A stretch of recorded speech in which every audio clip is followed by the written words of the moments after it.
Hello and welcome. मैं हूं प्रियंका संभव और मनी 9 के एक्सक्लूसिव इंटरव्यू की सीरीज में इस बार हमारे मेहमान एक ऐसे दिग्गज शख्स हैं जो न सिर्फ इन्वेस्टमेंट एडवाइजर हैं बल्कि उन्होंने लाखों करोड़ों लोगों को यह भी सिखाया है कि कैसे वैल्यू इन्वेस्टमेंट के रास्ते पर चलकर पैसा बनाया जा सकता है। तो आज के हमारे मेहमान हैं गौतम वैद, CFA हैं, Stella wealth partners India fund के मैनेजिंग पार्टनर हैं, अमेरिकी इन्वेस्टर्स को भारत में पैसे लगाकर कमाई करने में मदद करते हैं और इतना ही नहीं, Gautam complete circle Stella wealth PMS के इक्विटी एडवाइजर भी हैं। ये फर्म भारतीय नागरिकों और NRIs को निवेश की सहूलियत देती है। Welcome Gautam to money 9। So आपके बारे में अगर मैं कहूँ तो आपको हम लोग जानते हैं कि आप लॉन्ग टर्म इन्वेस्टमेंट की सलाह देते हैं, फंडामेंटल बेस्ड और वैल्यू अप्रोच को जो है गौतम ने आसान बनाया है।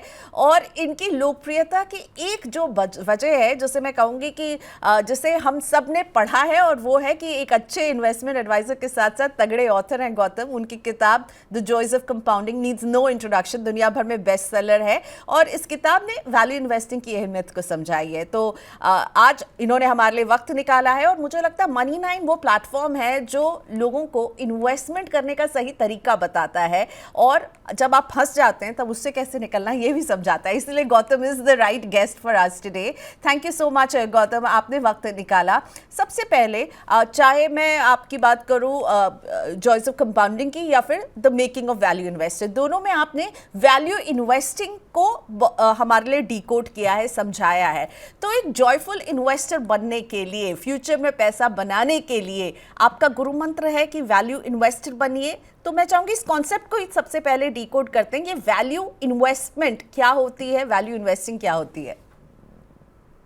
जी, शुक्रिया Priyanka ji for the kind introduction. So value investing का कॉन्सेप्ट एक्चुअली समझने के लिए बहुत आसान है। इसका सिंपली ये मतलब होता है कि आप कोई भी फाइनेंशियल एसेट को उसकी इंट्रिंसिक वैल्यू से कम में खरीद रहे हैं। और वैल्यू इन्वेस्टिंग का मतलब ये नहीं होता कि आप खराब बिजनेसेस या खराब कंपनियों के शेयर्स सस्ते दाम में खरीदें। वैल्यू इन्वेस्टिंग का एक कोर कंपोनेंट होता है ग्रोथ या फिर एक कैटलिस्ट। दो तरह के इन्वेस्टिंग हो दो तरह के इन्वेस्टिंग आप कर सकते हैं वैल्यू इन्वेस्टिंग के अंदर। एक होता है ग्रोथ इन्वेस्टिंग जिसमें लॉन्ग ड्यूरेशन कैश फ्लोज को आज के दिन डिस्काउंट करके आप इंट्रिंसिक वैल्यू निकालते हैं और अगर आज का मार्केट कैप प्लस डेट जो एंटरप्राइज वैल्यू है अगर उससे कम है तो आप उसमें निवेश करते हैं। दूसरा कंपोनेंट होता है कोई कैटलिस्ट बेस्ड वैल्यू इन्वेस्टिंग जिसको हम कहते हैं स्पेशल सिचुएशंस।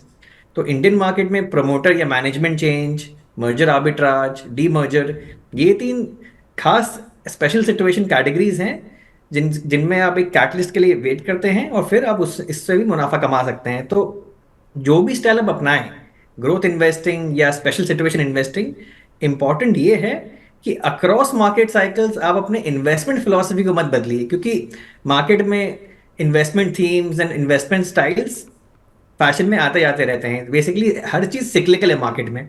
कुछ सालों में क्वालिटी का ट्रेंड चलेगा, कुछ सालों में वैल्यू या PSU शेयर्स का ट्रेंड चलेगा, कुछ सालों में और कोई तरीका इन्वेस्टमेंट ट्रेंड चलेगा। लेकिन जो भी इन्वेस्टमेंट फिलॉसफी आप अडॉप्ट करते हैं आपको उसको अपने through out the long term consistent रहना है और डिसिप्लिन रहना है, क्योंकि आम इन्वेस्टर और ग्रेट इन्वेस्टर्स के बीच में सबसे बड़ा डिफरेंशिएटिंग एस्पेक्ट होता है discipline and consistency. That is the most important. Okay, so आप आम निवेशक बनना चाहते हैं या ग्रेट निवेशक? पहला गुरु मंत्र तो मिल गया हमें गौतम से। गौतम, अभी एट प्रेजेंट हमने जो भारतीय मार्केट में जो देखा है, हलचल जो देखी है हमने, मैं चाहूँगी आप इसको कैसे समझ रहे हैं और आप इसमें एक छोटे इन्वेस्टर को क्या कहना चाहेंगे? क्योंकि हमने देखा छोटे इन्वेस्टर्स की एक भीड़ उमड़ी पिछले 4 साल में, तगड़ा रिटर्न उन्होंने देखा, बाजार के हाइस को देखा। एक मैं रिपोर्ट पढ़ रही थी जिसमें हर 4 में से जो 3 इन्वेस्टर्स थे उन्होंने कभी गिरावट देखी ही नहीं है। और जब हमने गिरावट देखा और अभी एट प्रेजेंट हम जहाँ पर खड़े, तो इन इन्वेस्टर्स की ब्रीड के लिए आपका क्या संदेश है एंड आप अभी प्रेजेंट सिनेरियो को कैसे समझ रहे हैं? ये आपने एक बिल्कुल अच्छा सवाल पूछा है, क्योंकि मार्च 2020 में 4 करोड़ डीमैट अकाउंट्स थे और आज के दिन 17 करोड़ डीमैट अकाउंट्स हैं। आपका गणित बिल्कुल सही है कि आज के दिन इंडियन शेयर बाजार में 4 में से 3 इन्वेस्टर्स ने तो मंदी का बाजार या बेयर मार्केट देखा ही नहीं है। काफी सारे लोग तो सिर्फ ये बुल मार्केट की तेजी में आए हैं। लेकिन असली टेस्ट अब आएगा, क्योंकि ये पर्टिकुलर बुल मार्केट 4.5 साल से ऊपर चल चुका है और अगर आप पास्ट बुल मार्केट्स को देखें, जनरली बुल मार्केट 3 से 4 साल के बीच में ही चलते हैं। तो 96 टू 2000 बुल मार्केट देखिए, या 2003 से 2007 का बुल मार्केट देखिए, या फिर आप 2013 दिसंबर से लेकर दिसंबर 2017 4 साल का और एक बुल मार्केट देखिए। और ये बुल मार्केट चला है अप्रैल 2020 से आज तक 4.5 साल। तो ये काफ़ी ओल्ड एजेड बुल मार्केट है, और इसमें अब फटीग के क्लियर साइंस विजिबल हैं। आज के दिन इंडियन इकोनॉमी में सिक्लिकल स्लोडाउन है, इसमें कोई शक नहीं है। दिवाली फेस्टिव सीजन के सेल्स भी कुछ खास हुए नहीं हैं। और across the board in consumer stocks and consumption based stocks, with the exception of trend and one और टू मोर वैल्यू रिटेलर्स, अब बाकी सारे बिजनेस का मैनेजमेंट का कॉमेंट्री सुनिए। सब लोगों ने कहा है कि बहुत शार्प स्लोडाउन है, और ये शार्प स्लोडाउन कंजम्पशन में क्यों आ रहा है? वो इसलिए आ रहा है क्योंकि आरबीआई ने अनसिक्योर्ड लैंडिंग पे कड़ी लगाम लगा दी है। तो उसके वजह से कंजम्पशन में शार्प स्लोडाउन आ गया है। तो जब इकोनॉमी में स्लोडाउन आता है तो स्टॉक मार्केट बहुत नैरो हो जाता है, और गिने चुने scripts and stocks of businesses जिसमें अर्निंग्स ग्रोथ की विजिबिलिटी अच्छी होती है, सिर्फ वो गिने चुने शेयर्स अच्छा परफॉर्म करते हैं, और बाकी rest of the market tends to languish और undergoes a price and time correction. So अभी वक्त है कि जो फ्राइडे को 2000 पॉइंट सेंसेक्स में जो रैली आई, और आज सुबह भी जो 2000 पॉइंट की रैली आई है, ये 4000 पॉइंट की रैली में clean your house, it's a time to do some house cleaning. आपके पोर्टफोलियो में जो भी बहुत एक्सपेंसिव शेयर्स हैं, या डीप सिक्लिकल्स हैं, या कमोडिटीज हैं, या बैड कॉर्पोरेट गवर्नेंस कंपनीज हैं, या हाईली लीवरेज कंपनीज हैं, इन सबको निकालने का अच्छा अवसर है, अच्छा मौका है। क्लीन अप योर पोर्टफोलियो, और अच्छे robust businesses, good quality stocks में अपने पोर्टफोलियो को रीओरिएंट कीजिए, बिकॉज ये मार्केट आपको एक विंडो अपॉर्चुनिटी दे रहा है, because of the BJP big win in Maharashtra, कि आप अपने पोर्टफोलियो को क्लीन अप कर सकते हैं। ये बहुत बहुत जरूरी है, क्योंकि अगले 1 से 2 साल मेरे अनुमान में मार्केट काफी नैरो होने वाला है, और ये स्टॉक पिकर का पूरा मार्केट बनने वाला है। पिछले 2 साल में आपने देखा है गधे घोड़े सब भागे हैं, अब सिर्फ घोड़े भागेंगे इस मार्केट में। तो फिर ये भी बताइए कि अगर हम जब क्लीन अप कर रहे हैं और जब इन्वेस्टर के पास वो पैसा हो, वो प्रॉफिट हो, तो उसको कहाँ लगाए? कौन से घोड़े पर आप दाव लगाने के लिए कहेंगे इस वक्त जहां आप इंट्रिंसिक वैल्यू देख रहे हैं? आप कुछ एग्जांपल्स देता हूँ, स्टॉक रिकमेंडेशंस नहीं है, लेकिन ये स्टॉक्स हम complete circle, stellar wealth, PMS में होल्ड करते हैं। कैपिटल मार्केट्स के बिजनेसेस काफी अच्छा कर रहे हैं। तो अगर ये एसआईपी फ्लोस रोबस्ट रहते हैं और कैपिटल मार्केट एक्टिविटी बॉयंट रहती है अगले कुछ साल, तो कंपनीज लाइक प्रूडेंट कॉर्पोरेट जो म्यूचुअल फंड डिस्ट्रीब्यूटर है, या नोवामा वेल्थ मैनेजमेंट जो एक वेल्थ मैनेजमेंट कंपनी है, ये हम अपने पीएमएस में होल्ड करते हैं। इसमें आप अच्छा मुनाफा कमा सकते हैं। आज के दिन मैंने कहा कि कंजम्पशन में स्लो डाउन है, लेकिन ये एक के शेप रिकवरी है। Bottom layer of the pyramid के लोग, जो गरीब लोग हैं और मिडिल क्लास लोग हैं, उनको इन्फ्लेशन ने बहुत बुरा झटका दिया है।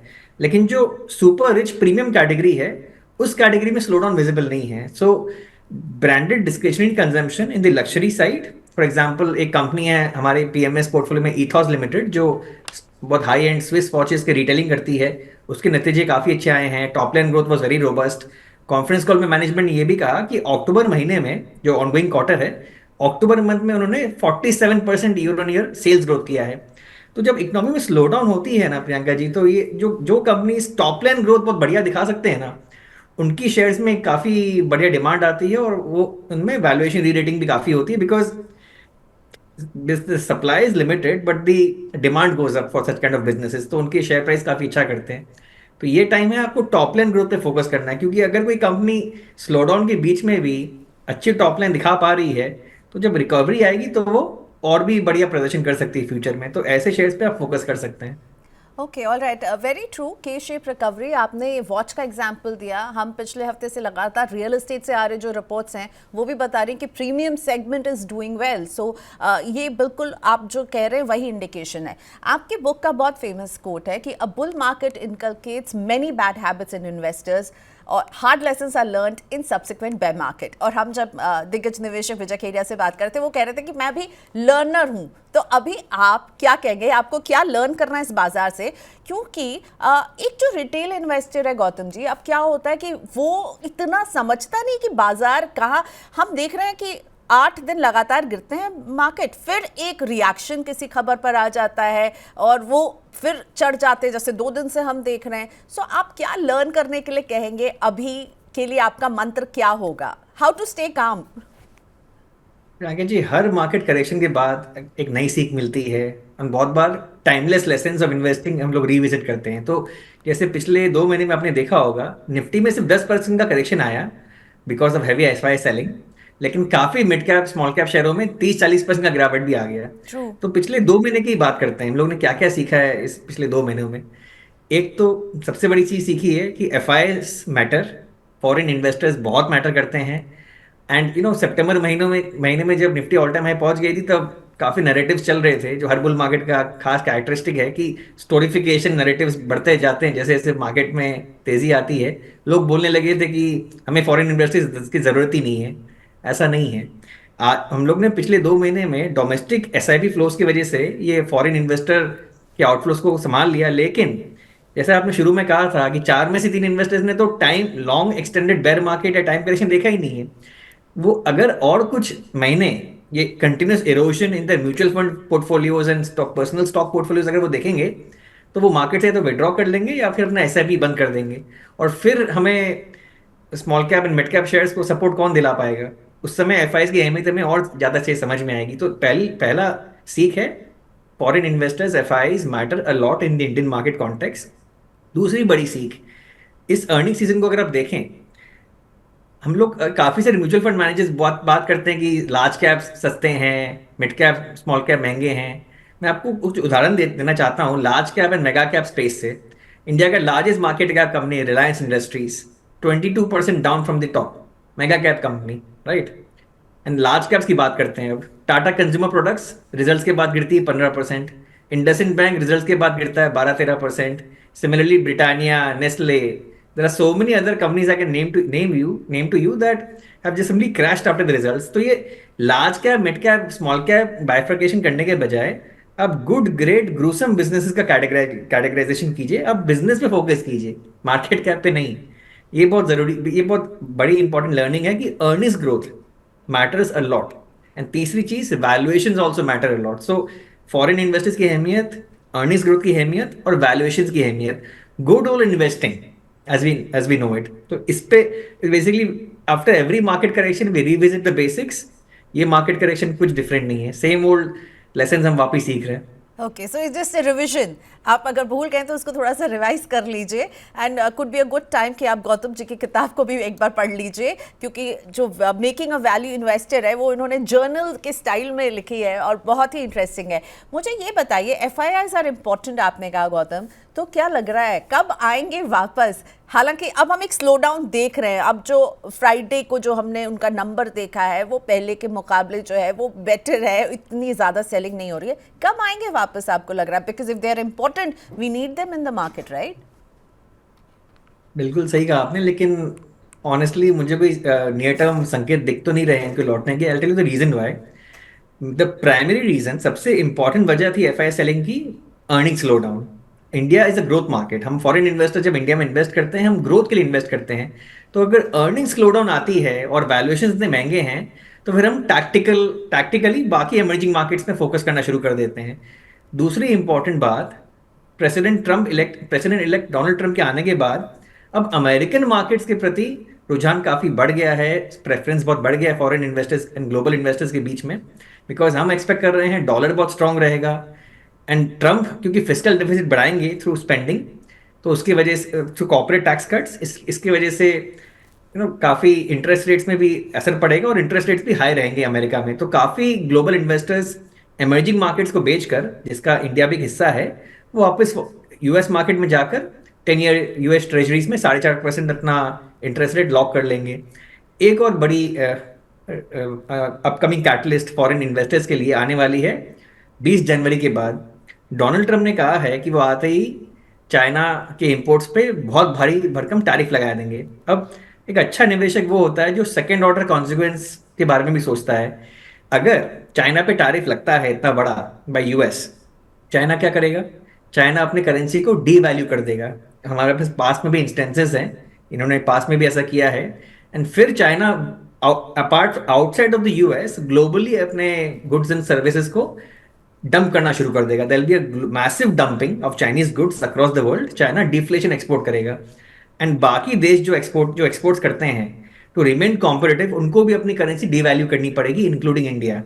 तो ऐसे माहौल में आईटी फार्मा के शेयर्स तो अच्छा कर लेंगे, लेकिन फॉरेन इन्वेस्टर्स, क्योंकि उनके लिए करेंसी इंपैक्ट भी काफ़ी इंपॉर्टेंट पॉइंट रहता है, वो और पैसा निकालेंगे इमर्जिंग मार्केट से इंक्लूडिंग इंडिया. सो बेसिकली काफ़ी हेडविंड्स हैं as far as the foreign investors concern.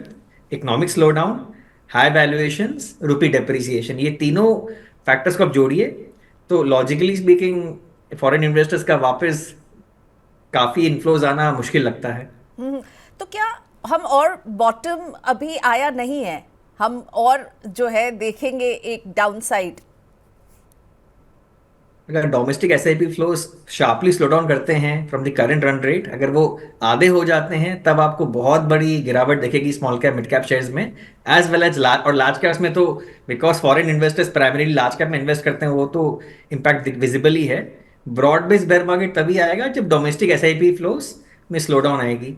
Hopefully with the Maharashtra mandate the focus of the government will shift back to development politics and infrastructure spending. उसकी वजह से अगर second half में recovery आ जाती है, अभी हाल ही में सीनियर मिनिस्ट्री के ऑफिशियल ने भी कहा था कि इस साल वो 95% of their annual budgeted government capex meet कर लेंगे बाय 31 मार्च. पिछले साल भी वैसे ही हुआ था. होपफुली अगर गवर्नमेंट केपेक्स पिकअप कर गई तो इकोनॉमी में रिकवरी अगर आ गई तो अर्निंग्स ग्रोथ की वजह से हमें सपोर्ट मिल सकता है. लेकिन अगर वैसा नहीं होता और अर्निंग्स ग्रोथ और स्लो डाउन आती है अगले 2 क्वार्टर में, बिकॉज जनरली कॉर्पोरेट इंडिया के लिए second half of the year is much more better. अगर सेकेंड हाफ भी निराशाजनक रहता है, तब आई थिंक मुश्किल है. We are in for a very sharp break down in many stock prices. Okay, so Gautam please बताइए कि म्यूचुअल फंड्स में जो लोग निवेश करते हैं, जो एसआईपी करते हैं, उन इन्वेस्टर्स को अभी आप क्या एडवाइस कर रहे हैं? क्योंकि सभी ने जिन्होंने लंबे समय से निवेश किया होगा उनका पोर्टफोलियो अभी नीचे आ गया है, ठीक है, और जो नए निवेशक होंगे वो नर्वस हो रहे होंगे कि भाई ये मैंने कहीं गलत टाइम पे तो नहीं इन्वेस्टमेंट शुरू कर दी. 2 पीस ऑफ सलाह दूंगा specifically for mutual fund investors. एक तो थीमेटिक फंड्स को कंप्लीटली अवॉइड कीजिए, क्योंकि ये थीमेटिक फंड्स जो होते हैं जैसे इंफ्रास्ट्रक्चर, डिफेंस, पीएसयूज, ये काफ़ी बार साइकिल के टॉप के आसपास ही रिलीज होते हैं. बिकॉज हम लोग इन्वेस्टर्स को एक रीसेंसी बायस होती है, एंड जो बेसिकली जो रिसेंटली चला है हम एक्सपेक्ट करते हैं कि वो काफ़ी लंबे समय तक चलता रहेगा. तो थीमेटिक फंड्स को अवॉइड कीजिए, नंबर 1. दूसरा, कोई कैप स्पेसिफिक जैसे कोई लार्ज कैप फंड या मिड कैप फंड या स्मॉल कैप फंड में इन्वेस्ट करने के बजाय एक broad based diversified good quality equity fund में इन्वेस्ट कीजिए. तो बेसिकली कोई स्मॉल कैप फोकस फंड या थीमेटिक फंड को अवॉइड कीजिए. Invest in a diversified good quality flexi cap fund and avoid thematic funds. Because investing में क्या नहीं करना है ये कहीं ज्यादा इंपॉर्टेंट है than knowing what to do in investing. So जो सबसे बड़ी गलतियां हैं इन्वेस्टिंग, प्रियंका जी, वो तेजी के बाजार में ही होती हैं, वो हमें अवॉइड करना है. ओके, सो आप कह रहे हैं कि एक डाइवर्सिफाइड फ्लेक्सी कैप और multi cap could be a good option rather than thematic sectoral, और जिस पर जो है हमने पूरे साल देखा इतने सारे थीमेटिक और सेक्टोरल फंड्स भी आए. अब मैं आपसे पूछना चाहूँगी कि रेट कट में अब जो है जेरेमी पावेल का एक कॉशियस स्टैंड आते हुए, ठीक है, India not comfortable with the inflation numbers, Trump की ओथ सेरेमनी, चीन के स्टिमुलस, रूस यूक्रेन में एस्केलेशन, सब कुछ को देखते हुए भारत में किन सेक्टर्स पर आपकी नजर रहने वाली है? Domestic focused, domestic economy facing sectors जहाँ पे गवर्नमेंट का सपोर्ट हो. बिकॉज देखिए कंज्यूमर की तरफ से तो आपको सपोर्ट मिलने वाला है नहीं इस इन्वायरमेंट में. आरबीआई इंटरेस्ट रेट कट अभी करेगा नहीं बहुत महीनों तक, because inflation, food inflation in particular बहुत तेजी से बढ़ा है. ग्लोबली इंटरेस्ट रेट्स भी इतने हाई रहेंगे, यूएस में अगर इतने हाई रहेंगे तो आरबीआई इंटरेस्ट रेट कट कर नहीं पाएगा. तो कंजम्पशन में अगर स्लो डाउन है तो इकोनॉमी को इम्पेटस कहाँ से मिलेगा? गवर्नमेंट स्पेंडिंग फोकस्ड सेक्टर से. सो जो भी infrastructure, capital goods and domestic facing economy stocks जो हैं उनमें आप फोकस कीजिए. एंड क्योंकि rupee is expected to depreciate, IT services and pharmaceutical companies में भी अच्छी ग्रोथ आ सकती है in the coming couple of years. Okay, जो पिछले हीरोज रहे हैं, डिफेंस, रिन्यूएबल एनर्जी, रेलवे, उनके कुछ शेयर खूब भागे, इरडा, आईआरएफसी, अब यहाँ पर हम ज़रूर एक लैगार्ड परफॉर्मेंस देख रहे हैं. तो क्या आप सरकारी शेयरों आपके रडार में हैं या आप इनसे अभी दूर रहेंगे, इस पे बुलिश नहीं है? मैं हम लोग देखिए frankly we are agnostic to whether it's a public sector और प्राइवेट सेक्टर कंपनी, लेकिन ग्रोथ भी बहुत जरूरी है प्रियंका जी। काफी सारे पब्लिक सेक्टर कंपनीज में ग्रोथ नहीं है, और अगर ग्रोथ है it's at the cost of negative operating cash flow. उनके रिसीवेबल्स बहुत हाई होते हैं, उनके ऑपरेटिंग कैश फ्लो नेगेटिव हो जाता है, और कोई भी कंपनी जिसका ऑपरेटिंग कैश फ्लो नेगेटिव हो जाता है उसको या तो इक्विटी डाइल्यूट करनी पड़ती है या फिर डेट उठाना पड़ता है। और इकोनॉमिक डाउन साइकिल या मार्केट डाउन साइकिल में ये बहुत वल्नरेबल हो जाते हैं और इनके स्टॉक प्राइसेस क्रैश कर जाते हैं। तो इसलिए जहां ग्रोथ है अब उस पर फोकस कीजिए, प्राइवेट हो या गवर्नमेंट हो, and operating cash flow and balance sheet पे काफी ध्यान से फोकस कीजिए। It's very very important. आपने एडा का नाम लिया, मैं एग्जाम्पल के तौर पर समझाता हूँ। IREDA का 28% of the loan book exposure is to Adani group. Now मैं आपको समझाता हूँ मार्केट में how sentiment plays a big role. जब कोई बहुत सुपर एक्सपेंसिव स्टॉक लाइक एडा जिसमें प्राइस टू बुक बहुत बहुत हाई है, अगर और बिकॉज अभी अदानी ग्रुप के शेयरों का सेंटिमेंट खराब होकर रखा है after the US court findings, तो बिकॉज एडा का 28% लोन बुक अदानी ग्रुप के कंपनीज को एक्सपोजर है, उसकी वजह से सेंटिमेंटल इम्पैक्ट एडा के शेयर में भी आ जाता है। तो ऐसे इन्वायरमेंट में then you should try to avoid such companies. Basically कहीं से भी कोई नेगेटिव लिंकेज अगर आती है ऐसे बाजार में, तो वो sentimental impact itself leads to a sharp valuation derating, and इसलिए आपको बहुत ध्यान से चलना चाहिए इस समय। सो गौतम, क्योंकि आपने जिक्र किया, मैं आपसे अडानी पर एक व्यू लेना चाहूँगी। हिंडनबर्ग के बाद अब और एक साल में ये दूसरी क्राइसिस अब हम जो देख रहे हैं उससे उभरे अडानी, अब ये एक और क्राइसिस, और ये जो हम समझ रहे हैं यहाँ से ये बड़ी क्राइसिस है क्योंकि आपको SEC जो है वो आपसे सवाल कर रहा है। How do you see this? आप ये इसमें क्या बताना चाहेंगे लोगों को, क्योंकि लोग जानना चाहते हैं, दे वेरी क्यूरियस अबाउट कि अडानी के जो जितने भी स्टॉक्स हैं उसमें क्या करें अभी, और आप इस इवेंट को कैसे देख रहे हैं? देखिए, एक तो इस ग्रुप के शेयर्स ज्यादातर कंपनीज में लीवरेज बहुत ज्यादा हाई है, डेट बहुत ज्यादा हाई है। एक हाई इंटरेस्ट रेट एनवायरनमेंट में मैं तो हाईली लीवरेज कंपनी से दूर ही रहता हूँ, अपने PMS और इंडिया फंड दोनों में।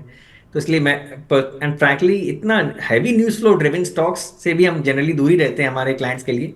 तो इसलिए हमारा एक कोई एक्सपोजर नहीं to Adani group of companies और to companies which are exposed to the Adani group of companies. They are doing a great job for nation building and for building the nation in terms of infrastructure rollout. But as far as the stock prices concern, उनके valuations बहुत बहुत महंगे हैं, और date and leverage भी काफ़ी काफ़ी high है। प्लस ये इतना ज़्यादा नेगेटिव न्यूज़ फ्लो जो बीच बीच में आता है, इसकी वजह से पीसफुल इन्वेस्टिंग ऐसे शेयर्स में करना मुश्किल है, specially when managing public money. So I think for us fund managers it's a very difficult hold okay. और buy at these prices. And also sentiment, as you said, ये भी बहुत बड़ा ये फैक्टर है यहाँ पर। Okay, before I close, long term के लिहाज से, वैल्यू इन्वेस्टिंग के लिहाज से अभी आप इन्वेस्टर्स को क्या बताना चाहेंगे कि कहाँ उनका फोकस होना चाहिए? सेक्टर्स अगर आप पिन पॉइंट कर सकें। आपने बहुत सारे सेक्टर्स बताए, but I know I am repeating myself, but you know this is what people want to know, अभी क्या करना है। तो लॉन्ग टर्म और वैल्यू इन्वेस्टिंग जो आपका की प्ले रहता है उसके लिहाज से। मैंने बात किया था previously about branded discretionary consumption and financialisation of savings themes. ये तो मल्टी ईयर थीम्स हैं। इनमें भी बीच बीच में शैलो सिक्लिकलिटी और डाउन टर्न्स बीच बीच में आएंगे 1-2 साल के, लेकिन लॉन्ग टर्म ट्रेजेक्ट्री बहुत सॉलिड इन दोनों सेक्टर्स की। इसके अलावा कॉन्ट्रैक्ट मैन्युफैक्चरिंग, क्योंकि low cost manufacturing because of low cheap labour, ये इंडिया के DNA में है। आई थिंक कॉन्ट्रैक्ट मैन्युफैक्चरिंग की स्पेस है जहाँ पे बहुत पोटेंशियल है, and because PLI driven impetus है टू मैन्युफैक्चरिंग इंडस्ट्री, तो EMS स्पेस भी काफ़ी प्रॉमिसिंग है। आई थिंक आपको जो भी कंपनी एग्जीक्यूट कर पा रहे हैं EMS स्पेस में, उसमें फोकस कीजिए। And contract manufacturing across sectors है। फॉर एग्जांपल काफ़ी सारे फार्मा कंपनीज के लिए भी हमारे पास CDMO एंड बाकी कॉन्ट्रैक्ट मैन्युफैक्चरिंग कंपनीज हैं लिस्टेड स्पेस में, अब उनमें भी फोकस कर सकते हैं। और किससे आप दूर रहेंगे अभी इस बाजार में? शेडी और bad corporate governance promoter stocks से दूर रहिए, लो फ्लोट स्टॉक से दूर रहिए, heavily leverage balance sheets, negative cash flow from operations, इन सब शेयर से दूर रहिए। तो basically once you apply this particular filter, तो most of the stocks in the universe will go away from you, and आपके पास बचेंगे handful of good quality stocks to analyse and select from. Okay, so before I close, अभी के बाजार में काम रहने का गौतम वैद जी का क्या है मंत्र?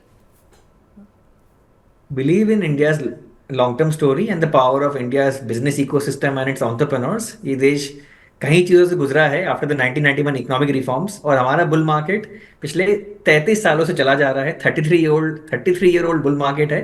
बीच बीच में शैलो सिक्लिकल डाउनटर्न्स आएंगे, ग्लोबल इवेंट्स की वजह से कुछ गिरावट भी आएगी, लेकिन आपको इंडिया पे भरोसा रखना है और आपको ये विश्वास हमेशा रखना है कि ये देश अगले बहुत डेकेड्स तक बहुत तरक्की करने वाला है। और ये विश्वास ही है जो आपको धैर्य से और एकदम फर्मनेस ऑफ कैरेक्टर बिल्ड करने में हेल्प करेगा during the tough market conditions. All right, thank you so much Gautam, आपने वक्त निकाला मनी 9 के लिए। बहुत अच्छा लगा आपसे बात कर कर, और काम रहने का आपने तरीका भी सिखाया है। So thank you so much. इस मार्केट केओस में कामनेस की आवाज़ गौतम वैद। शुक्रिया गौतम। धन्यवाद प्रियंका जी। सो गौतम वैद से हम कर रहे थे बातचीत। उनका कहना है कि इंडिया की स्टोरी में हम इस तरह के डाउन टर्न्स देखते रहेंगे, इससे घबराना नहीं है। जब बाजार चढ़ें तो वो टाइम हो सकता है अपने पोर्टफोलियो की सफाई का, यानी आप वहाँ से निकलिए जहाँ आपको लग रहा है कि आगे जाके परफॉर्मेंस नहीं है, और साथ ही में अपने पोर्टफोलियो को बनाइए लॉन्ग टर्म के लिहाज से। थैंक यू सो मच हमारी इस बातचीत को में जुड़ने के लिए। नमस्कार।